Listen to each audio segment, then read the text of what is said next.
Journal Finder is the third tab on the library's homepage. You can type the name of a magazine, newspaper, or academic journal to see whether the libraries provide access to that item, and, if so, where you can find it. Let's see what happens when I search.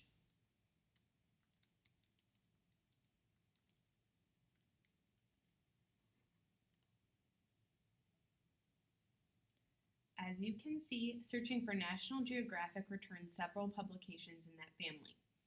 I'm only interested in the top one, so let's take a closer look. Journal Finder found 4 ways to get to National Geographic. The first thing you'll see is the information about the date range that is covered by each source, followed by a link to that source. Be sure to pay attention to the date range because it can vary and you'll need to choose an option that fits what you're looking for. In the case of electronic access, clicking the link will take me to the website where I can find it.